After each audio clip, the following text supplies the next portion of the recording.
Hello, buongiorno, world. My name is Ted Harden. I'm one of the co-collaborators with you today, and we're both in Chicago. Good morning or good afternoon or good evening. That's Elizabeth Kaufman. So we're both in Chicago. We both are documentary filmmakers who've collaborated with one another for over 20 years at this point. And we both also teach at various universities. I'm at Columbia College Chicago, and Elizabeth is at Loyola University Chicago. So our first film, we started making films together. Our first film was in Bosnia, and our second film together was in Louisiana, Veins in the Gulf. And our current film, Venice is Thinking, is also in line with our interest in communities, and in particular communities in crisis, communities that have sort of obvious tensions with various aspects of running a city, managing dynamics of commerce, and its sort of functioning, as well as its history, contested history. And so it's been quite interesting. Bosnia was, of course, a society working to rebuild their entire state after having lots of years of war and civil strife, and also with international involvement. And I will add, we also have right now a film playing virtually in movie theaters on the US writer Flannery O'Connor, who lived in the American South in the state of Georgia and died in 1964. And she wrote a lot about the racial tensions between people of color, whites and blacks, people of different religions. She herself was Catholic at a time when Catholics were condemned or looked down upon in the United States as refugees and immigrants. And so you will see in many of our films, we are naturally drawn to writers, artists, musicians, and we, while being interested in environmental and science issues, we are also interested in how people in the humanities take these challenges on and then make art out of them. So that's really what Ted and I try to do in our films as well, is grapple with some of these tough issues and find both historic footage, archival footage, as well as film and record our own images and sounds to retell these stories. Right, and so we think a lot about the issues of authority. Whose story is it? Because we are, the name of our company is Long Distance Production, so we are travelers in terms of storytellers, and we come into communities and faraway places and get to know and also give voice to those who want to participate in that kind of global storytelling, and find their agency, and we want to help them in that sense as well. And it's very contested. We ponder, issues of neocolonialism and outsiders, and it's quite interesting to be upfront with that negotiation. So maybe we should show the trailer, which is very simple compared to the mounds and hours and days of footage that we have. We've been shooting on Venice is Thinking since 2013, when we had a residency. And our residency emerged after making a film in Louisiana, which we'll show you that as an origin story. But let's take a look at Venice is Thinking trailer, and it'll give us some more specific ideas to talk about.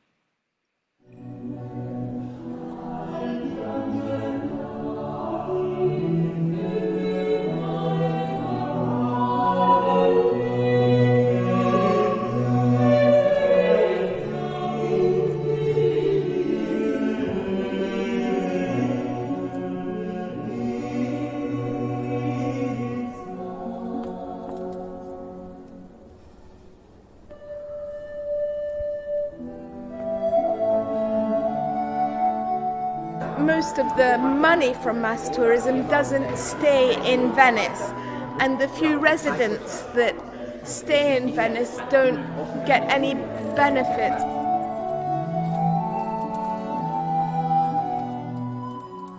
We have high tide, we have these big cruise problems that is also connected with pollution. It's an emergency with tourism.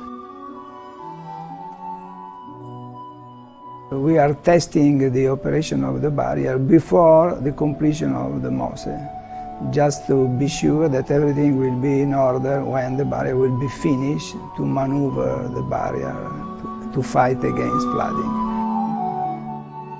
I make a link between architecture, urban design, and city planning. Every city needs a strategy, the long-term strategy, because otherwise we can make, in such a very delicate environment, we can make mistakes.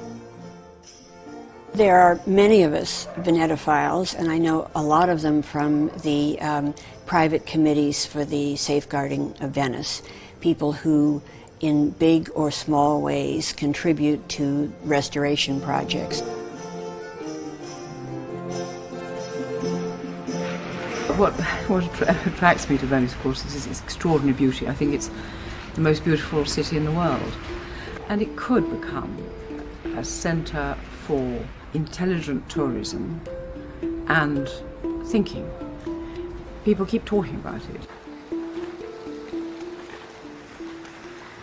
I think it would be tragic, and I don't hesitate to use that word. It would be tragic if a few years from now we see some beautifully restored monuments with no life in them.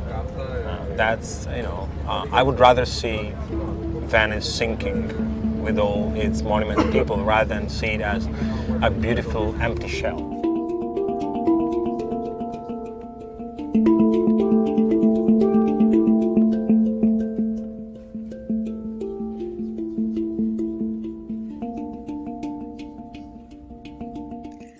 So I think in that clip you can see some of the same people who are speaking during this environmental humanities series, from Shaul Bassi, the man who's organizing it, to Jane DeMosto, who I believe has just spoke or is speaking soon. So Ted and I, when we are trying to go to a new place and tell its story, we both try to profile significant people, characters who really are fighting to save a place or to express the urgency of some of the challenges. And what winds up happening in many of our films is that the location itself becomes a kind of character in the film. And in Venice, well, Venice itself, as we all well know, is an incredible character. You barely have to turn your head and you have an interesting image to photograph. So as we try to locate and profile significant people, we also try to find with the camera, those moments that express the narrative of the location, and to think of the place as really its own kind of character. Right, and it's important to point out too that what the definition from Agree, but also tracing back to Aristotle, what is characterization in a story is again, as I mentioned before, something about agency, and we all know motivation. So if you wonder what does Venice want as a city, is wonderful to think about, because as Elizabeth just said, it has so many rich aspects to think about, as well as the aspects that are in highly dynamic sort of have highly dynamic attributes, and so you have weather and the lagoon, ebb and flow of the tides twice a day. And then you have particular high tides, king tides, they would be called in Louisiana, Acqua Alta in Venice, and they are in touch with the lunar schedule, as well as storms coming up from North Africa, snow melts coming down from the mountains, the Alps. So it's a highly dynamic ecological system, very, very fragile, but resilient at the same time. It's sort of fascinating. But getting back to the characterization, it's a really rich point to think about, is what does the city want? What does the lagoon want? And that takes basically listening on the part of the human folks like us, as well as residents, as well as other visitors, people who travel there. And so that kind of deep listening or witnessing is really interesting as a topic for us. And we're trying again to foreground that so that our audience can kind of also ask these questions. How would they listen to this situation? How would they engage? And so that's probably a good segue to show our origin of where we started with the veins. But Elizabeth, go ahead. Well, I just was going to add, mapping through time is another point we try to make. And so in Venice, we've gone into the archives and we're inspired by Frederick Kaplan's Time Traveler project, looking at 1,000-year-old documents and the archives in Venice, and how can we take those images and try to map through time to the present moment as we see the landscape changing and we see the water starting to literally change the map. And I think that's a good segue also to our documentary that brought us to Venice about the eroding coastline in Louisiana and the United States, with the Gulf waters rising and changing literally that map. Every 20 minutes, land is eroding. So yes, maybe we can play the next clip now.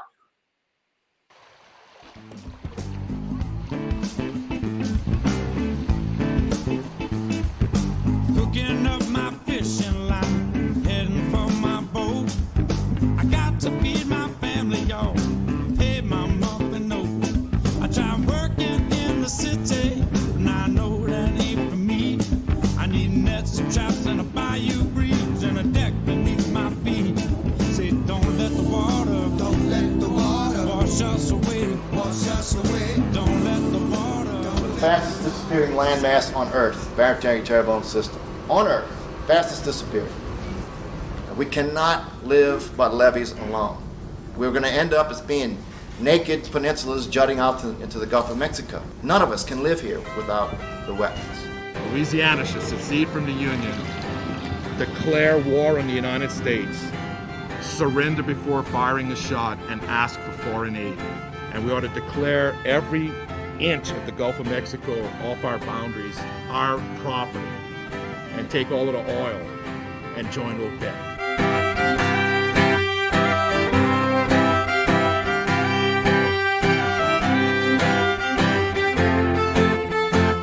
It could be one of the worst offshore oil disasters in history, and now the White House is saying there will be no drilling in new areas until a full review of the accident is complete.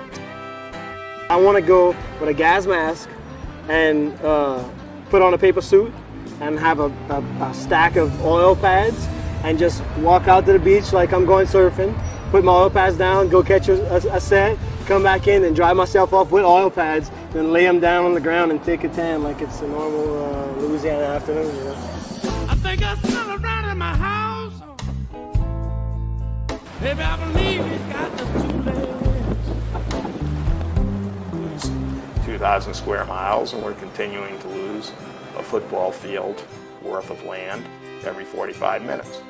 They told us 10 years ago that we were running out of time. Well, 10 years then came and gone, and believe me, this here looks hell of a lot worse when you get out there and ride in the boat. Born and raised on these waters, and I barely recognize it without a GPS. It took Cajun Louisiana fishermen to educate me about what was happening in my own country. I was born on the Mississippi River, and I had no idea what was happening down here. And 99.9% of Americans have no idea that this national, environmental, and cultural calamity is happening here.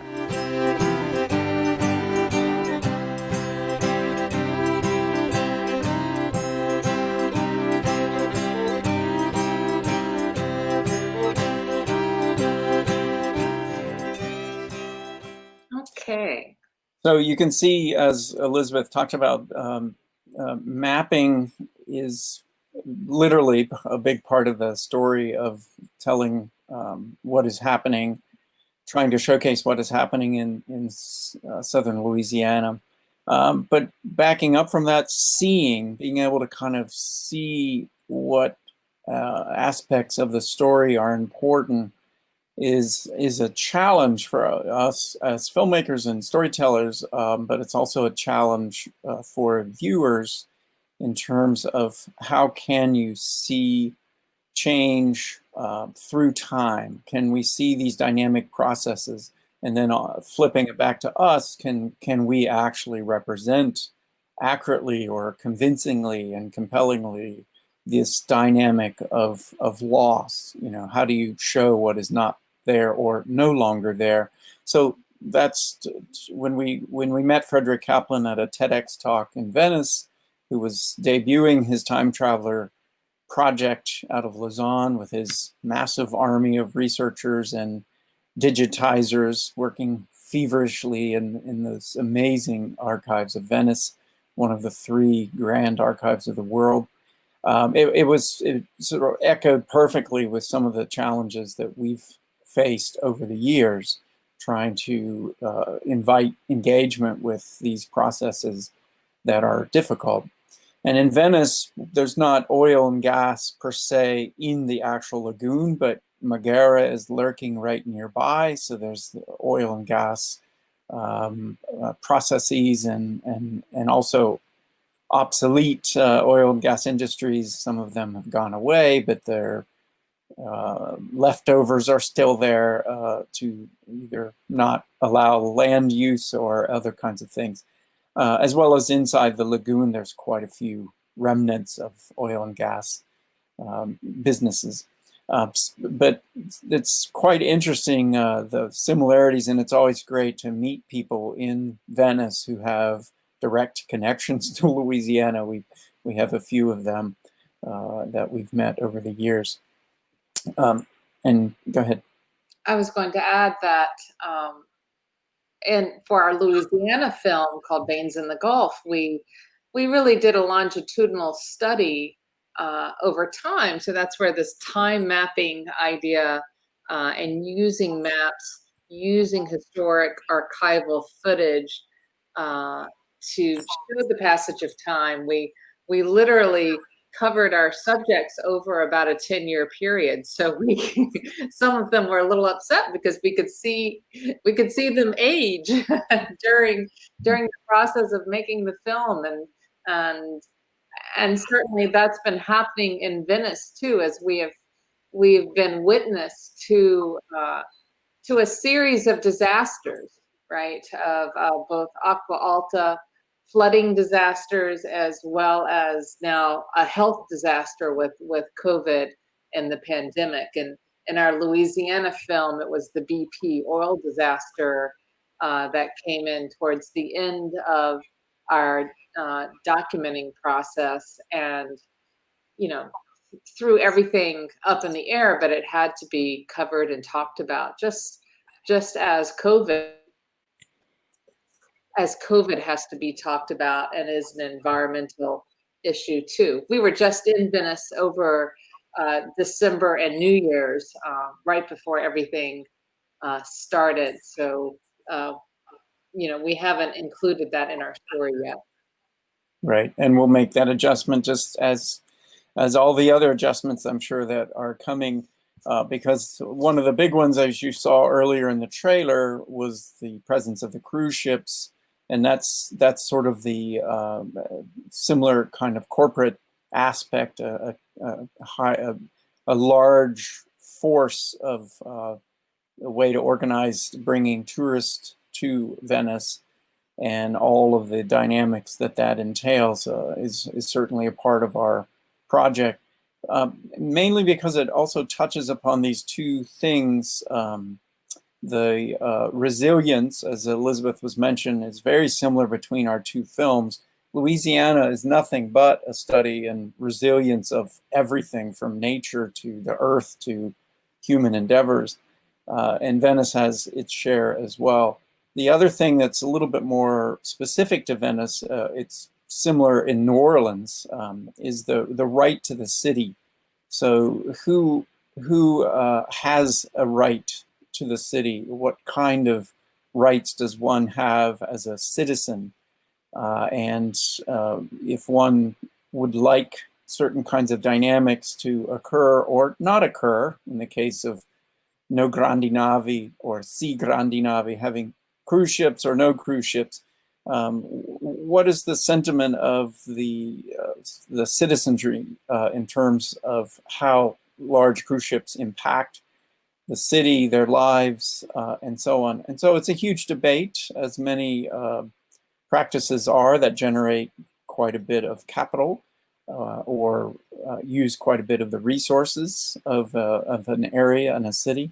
And the cruise ships, in terms of Venice specifically, uses quite a few resources, so it's definitely fits into that category. There was a little scene in the Veins in a Gulf trailer that shows a meeting where angry citizens of that area were talking about levees and where should levees be built to protect against storms, and where should land be built or rebuilt, and where should mediation happen? What are the most urgent places so that additional land loss doesn't occur? So some of those dynamics are really interesting to us to study, because in the heated discussion and the positioning that everyone sort of takes, you get a glimpse of the sort of a true nature of the citizenry, and again their interest in claiming this right to their own city and how they want to believe life should kind of take place. Right. So the processes, the economic and political processes, and how they are tied up together. Yeah. And so maybe we can take a look at the next messy section of this is a scene that we are working on, and there's plenty to update, but here are quite a few images of the no grandi si grandi navi debate. So clip number 3. With Furio Brazon.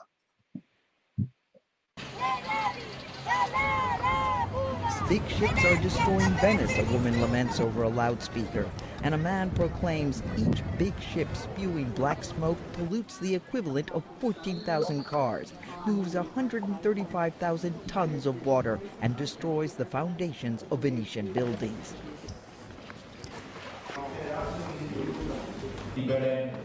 Si misurasse sul mantenimento o meno di un traffico crocieristico ormai incompatibile sotto tanti punti di vista, dal punto di vista della sicurezza, quello ambientale se teniamo conto delle emissioni, quello idrodinamico dei danni prodotti dalla spinta delle grandi navi sulle rive, le fondamenta, i palazzi, le suite abitazioni, la stragrande maggioranza dell'opinione pubblica e della cittadinanza veneziana. Volevo invece soffermarmi sull'intervento del sindaco. Né coloro che difendono con i denti, e giustamente difendono con i denti, i loro porti, la loro è quella. Giustamente, ma se non si può più scavare. Down. And here now we are going to find out someone that is pro big ships, since they are also working at the port authority. And of course I'm on the other side, so let's see what happened. Do you think there is a solution to? Yes, the solution is too simple, but the money is not is a problem, big problem.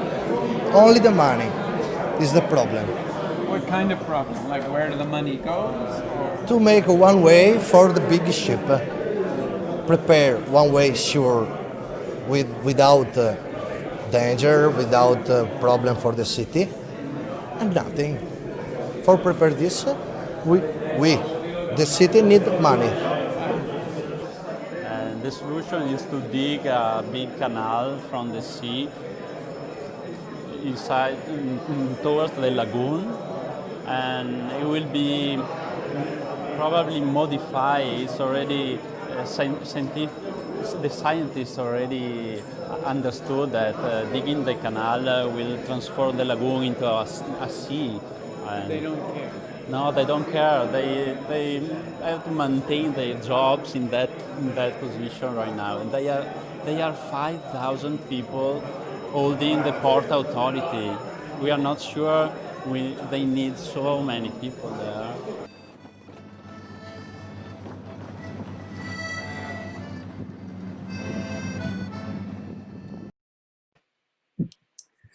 Okay, so meetings may seem to be very boring to film, but we wind up filming meetings in every film we make because that's where power decisions are made. And so this scene with Furio Barzon, a local architect, Venetian architect and businessman, he has been active in the No Grandi Navi and in trying to, like Jane DiMosto, trying to make it clear how much pollution the cruise ships cause in Venice. And so we got into the city council meeting where they were trying to make a decision about the money. So we saw the tension between the people from working with the port and the No Grandi Navi protesters were all there at the city council meeting because they knew the decisions were being made about where the federal money, how it was going to be distributed, and whether the city was going to try to stop the big ships from coming in. Right, and that was a pivotal meeting, unbeknownst to us,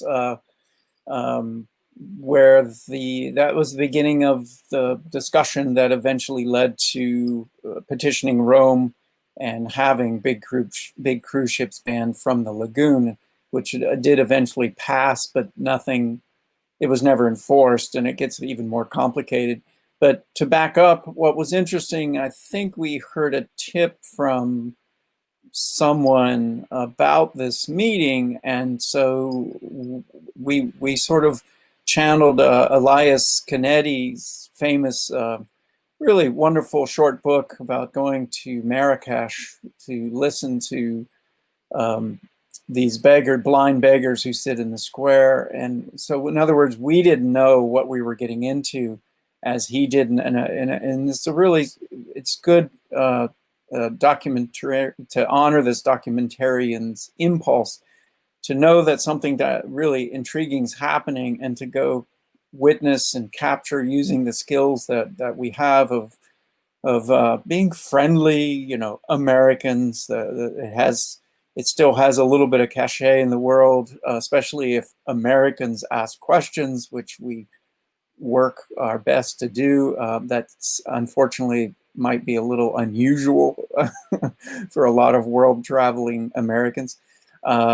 But anyway, we actually couldn't get into the meeting until we met Furio Barzon downstairs, and he, using his savvy in negotiating Italian processes in the courts and permits and things for doing what he does in green prefab building and other architectural pursuits, and got us upstairs. While we were waiting, we also heard another woman speaking about getting into the meeting, and she too was almost successful, but then was waiting and went away, and that was Jane DiMosto, who's a major force in Venice, and it was great to actually see her without meeting her, but she's in an early kind of bit of footage from us, and so it's good to show this starting point, because that is a big part of our storytelling process, where we trust our instincts,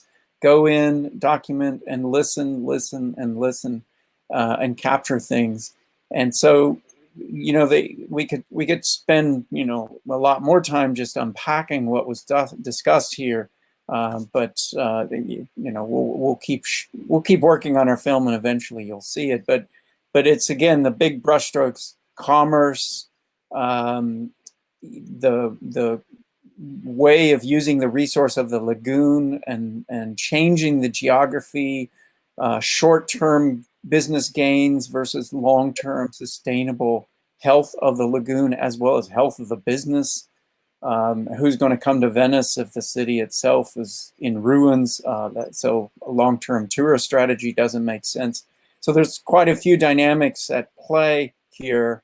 And one of the cruise ships almost running aground near San Marco and the Doge's palace was horrifying to a lot of people that came a few years later, after we shot this contested debate in the city council. So lots to talk about, and specifically place where, being in the room where things happen, thanks Hamilton, is important, and this is a good example of that.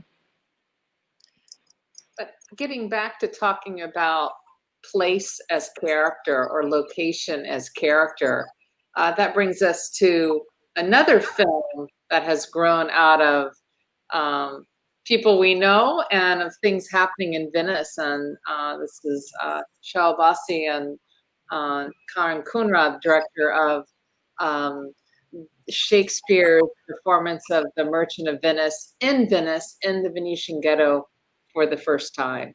And Ted, do you want to take it from here? Yeah, I mean, we're showing this clip because of it. Certainly, as Elizabeth just said, it foregrounds place as a very important kind of situation, I guess, where stories happen. They happen in specific times with specific characters and so on, and agency. However, then they become universal when there's resonance with universal themes of truth, justice, again, right to the city. And so the right to the city is a contested dynamic, obviously, that Shakespeare knew very well from London, heard of this peculiar stories in northern Italy and some other places, and he combined them together to write Venice, Merchant of Venice. He'd never been here. But what's interesting, the story of the ghetto and the history of the ghetto, the first ever ghetto, from the Venetian word ghetti, it also is at play here. And so in terms of environmental situations, environmental racism is a real thing. It's always specific to a place where people don't want to live. And then generally that's where the less desirable end up having to live or being forced to live, in this case, with the Jews being invited to Venice in order to lend money to support the Christian or the Venetian commerce of trade and shipbuilding.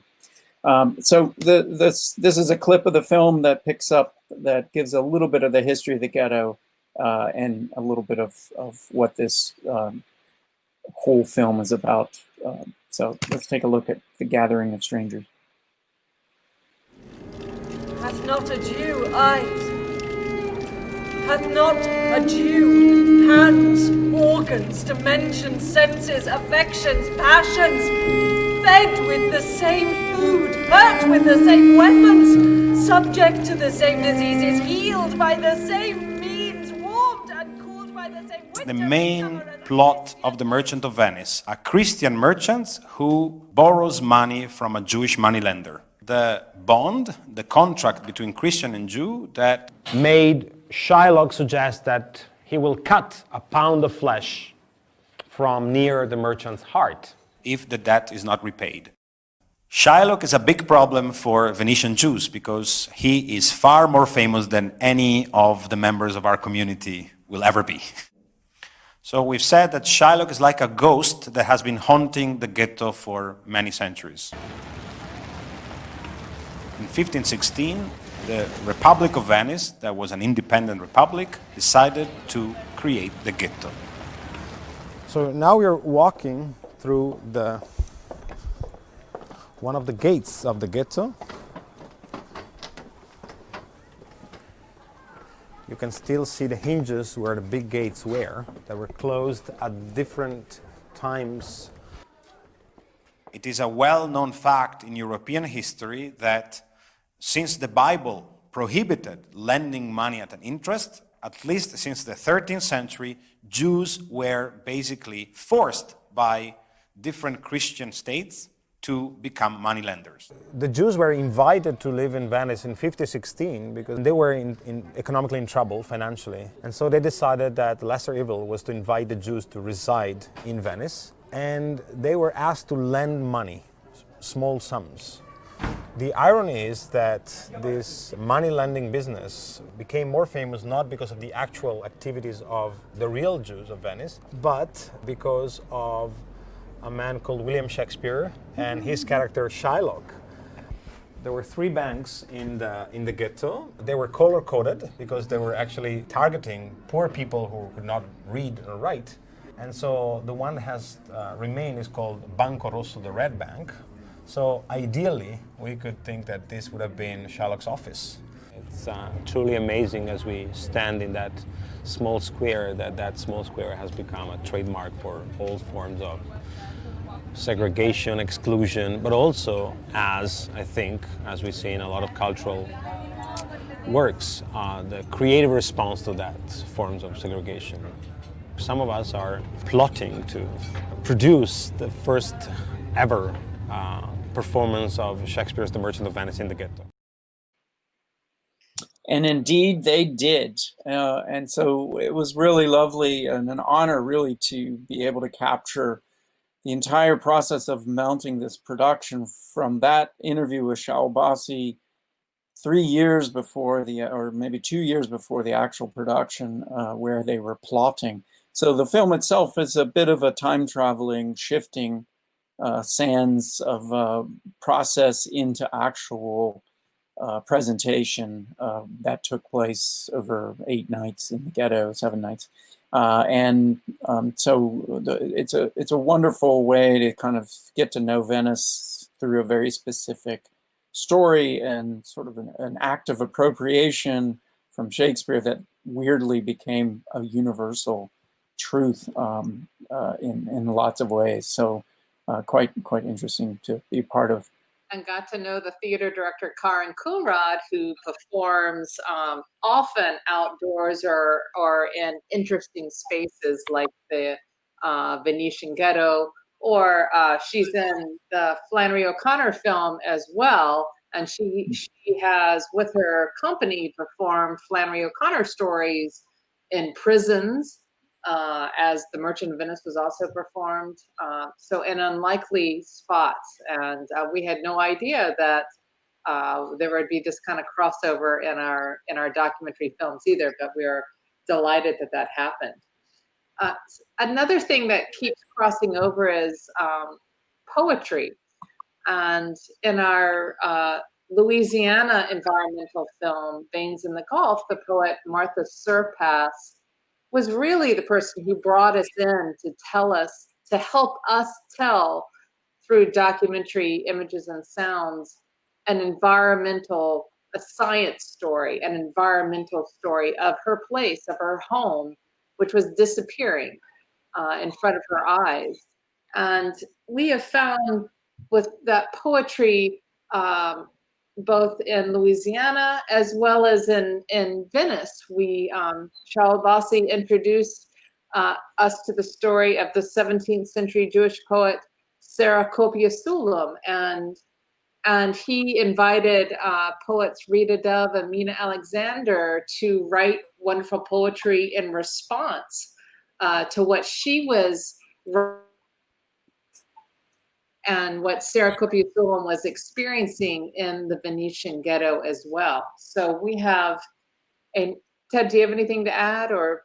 Well, you might have frozen just for a second there, but Mina Alexander and Rita Dove is part of this larger response to Sarah Copia Sulam's poetry, who really was an amazing force in the history of the ghetto, like many folks.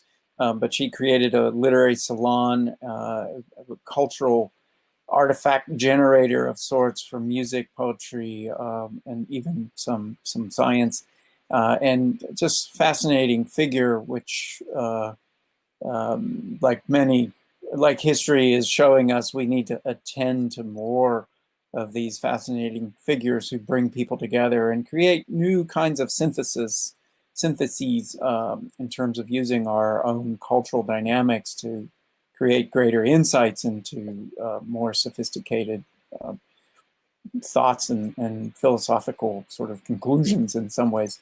But yeah, so it's nice. What we haven't shown you so far is found footage and additional, films that exist that we work into almost all of our stories that also get a sense of place.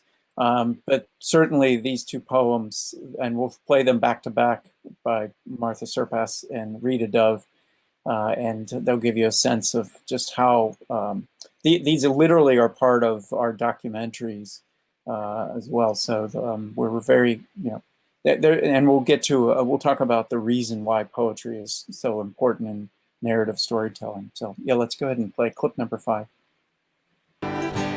In the morning, the water like a deckhand, a persistent curl against the shore, who won't back down, take no, or be denied. It is there under the wharf, and soon under the house, whoring with any swamp rat or snake. It rings cypress knees with pearls, it dreams under the sun like cut cane, throwing back the salt you wash away, then wearing pilings down to air. Against the fallen trees, rain and lapping tide meet, slapping of nets and fish and naked children pulling driftwood boats in one joyful noise around your sleep. It's everywhere, every chance, all the time. It is more certain than death or love. It must have been conceived by death and love. When the last silt sinks under your feet, you will have to walk out on this water.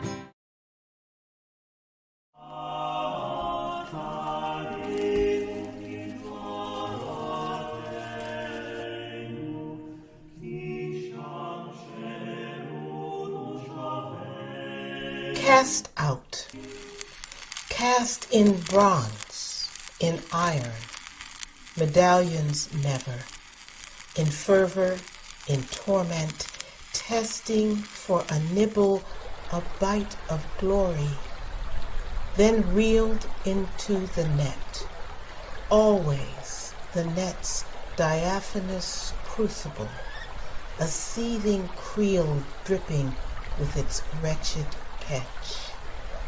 Stand up, Jew. Nigger, halt. Run, fag, run. Just try it, bitch. I hear you. Your eyes have screened themselves into slits, and I am tired beyond longing, past caring if the stick is thick. You think surely there's no harm in rounding up trash and hauling it to the dump where it won't offend your delicate snub nose. You think as long as we stay where you've tossed us on the slag heap of your regard, the Republic is safe. Out of sight, out of mind. Now you see me, now you don't. So poetry and persuasion, right? How something about the words of the poet that carry a message or carry information in more persuasive ways than people just talking on the screen. I think you can see in all of our films, we work with performers and actors as well as writers and poets.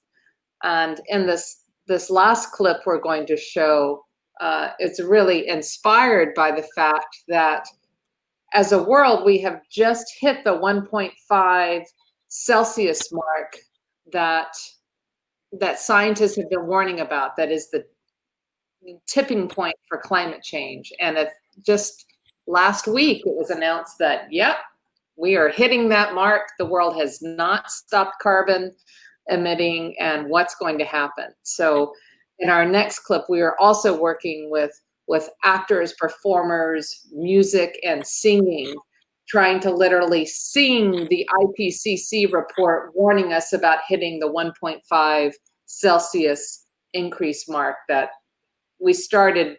Our first clip started with that warning about the 1.5 degrees Celsius mark. And just one bit on the origin of that idea is I got to know and have been reading Timothy Morton, who's a philosopher who is not quite as provocative as Slavoj Žižek, but similar. He's in that vein of writing both in the Rolling Stone and other kinds of publications in a pop cultural sense of working with philosophy.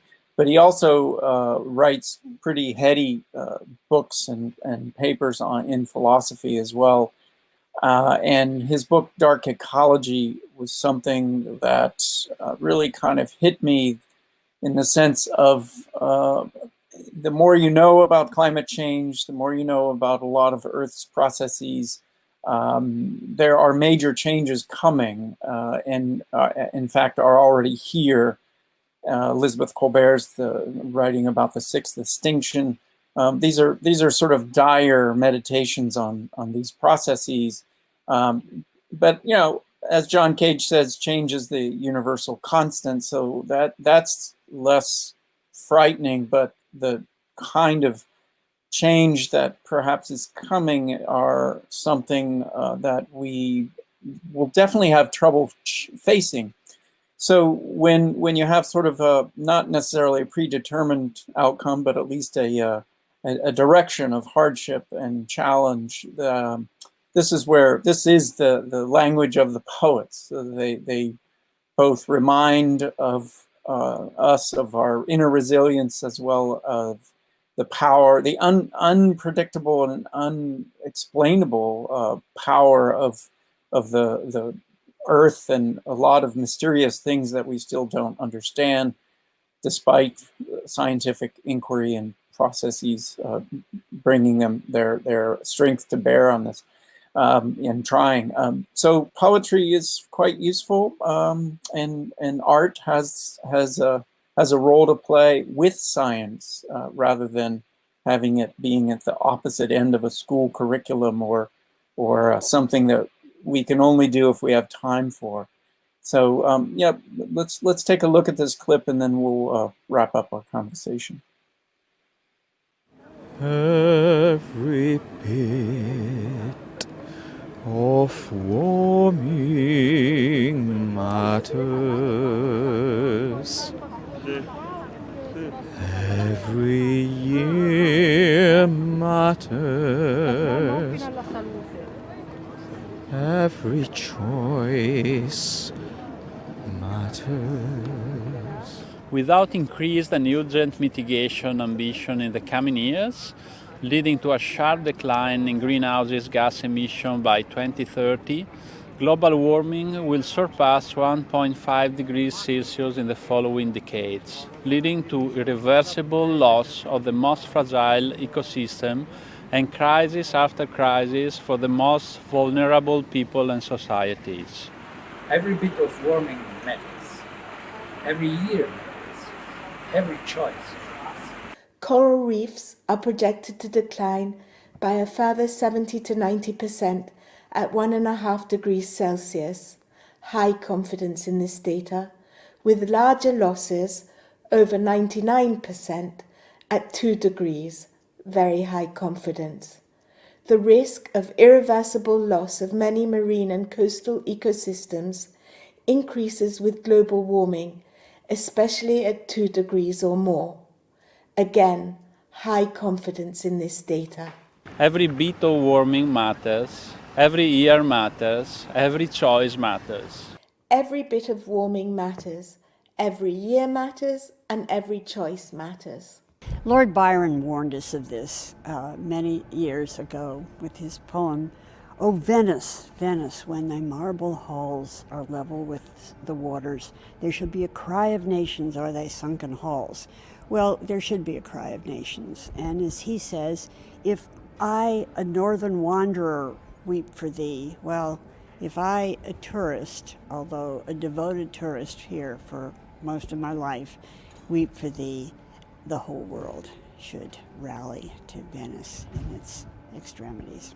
Climate change is moving faster than we are.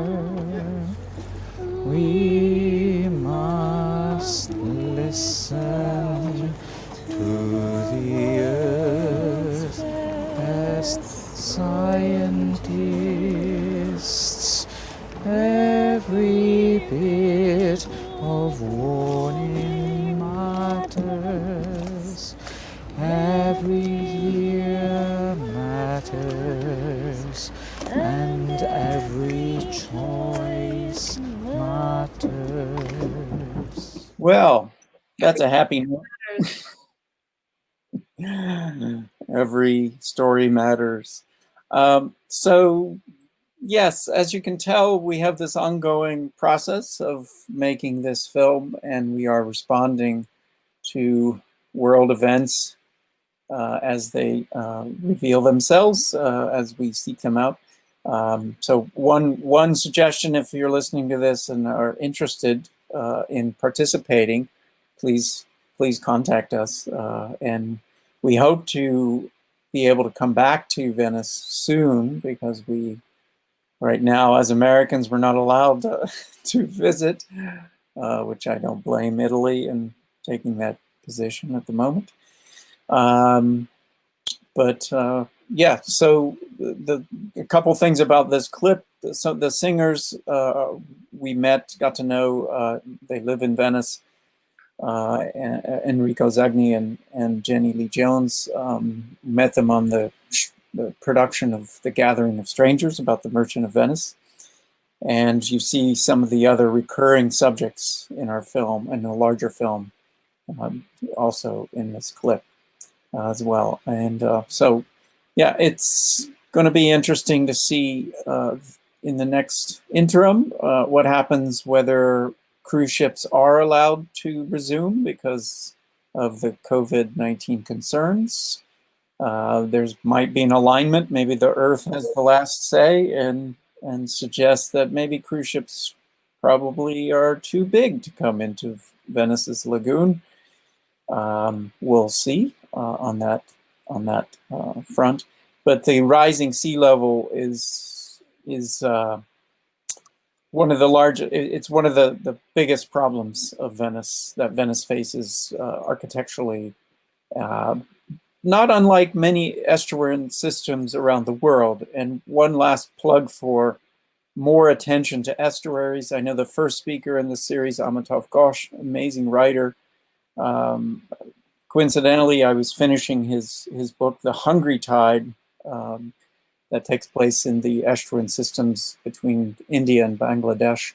And it's such a unique environment that the world knows probably not enough about the estuarine systems around the world, but yet they feed all of the oceans in terms of sheltering the young creatures, large and small, as well as many other aspects of sort of energy and other kinds of things in our society. So they're incredibly important and will continue to be important. So.